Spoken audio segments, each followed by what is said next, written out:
Gentlemen, welcome to the CW Ops Fundamental class in Morse code. Thank you for registering.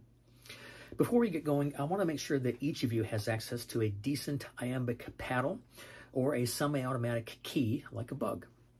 We recommend against straight keys because, frankly, they don't work very well above speeds of 15 words per minute. And although the top speed at this class will be 15 words per minute, trust me, when we get done, you will be sending Morse code at 30 words per minute in contests if you so choose. A semi-automatic key, like a bug, is used much like the automatic Iambic paddles.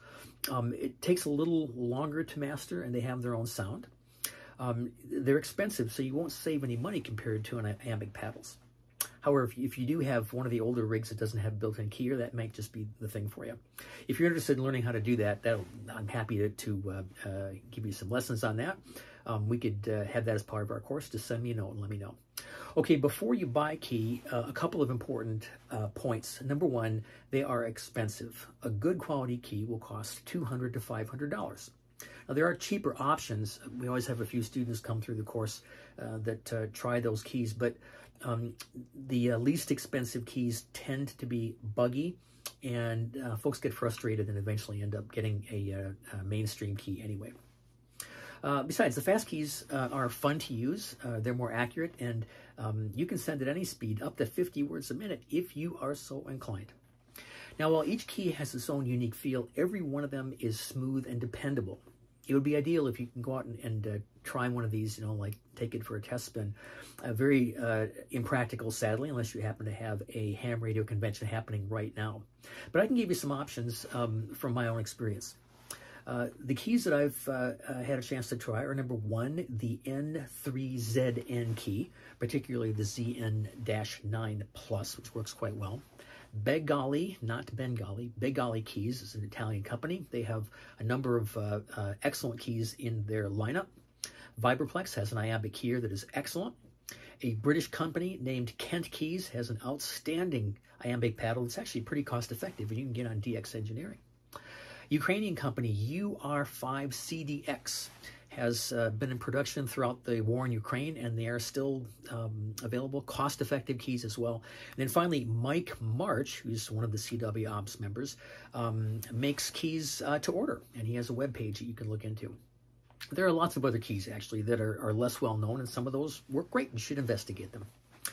I have experience with the N3ZN, the Vibraplex, Mike March's key, and the Beggali keys, and I like all of them. Now, you will notice that I did not mention the bencher or the MFJ keys, and there's a reason for that. They are not heavily weighted, and you'll find yourself pushing them around the table when you're using them. That will quickly become frustrating, and you will drop out of my class, so I would avoid those. Now, a fair question to ask would be, which one do I prefer? And I don't work for any of these companies. I don't really push any products, and this is not intended as an ad. My fist is different than yours. However, I guarantee you, whichever one of these keys that we talked about in that list you decide on, they'll all work fine. My colleagues said just pick one that you like, that looks good, and you won't be disappointed. I think that's probably true. The little differences from key to key are a little bit minor, I think. So I just will give you a quick demonstration of a couple keys I have here. That is the N3ZN key that I'm using. It's set up for a very narrow space between the paddles, which I prefer. Not everybody does, but they're interesting. And now to compare, the Beggali contour paddle, which is also very comfortable to use. And you'll notice that both of these are very, very heavy.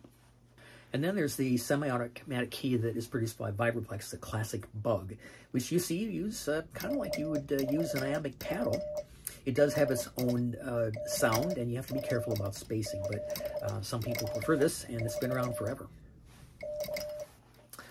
Okay, so please don't hesitate to contact me if you have any questions prior to the start of our class, but I would like you guys to have a paddle at the beginning of the class. The phone number I provided for you works. I carry that cell phone with me wherever. You can text me, you can email me, and I love a QSO as well, so whatever works fine. If you live in the Puget Sound area, Simplex on VHF would also be an option.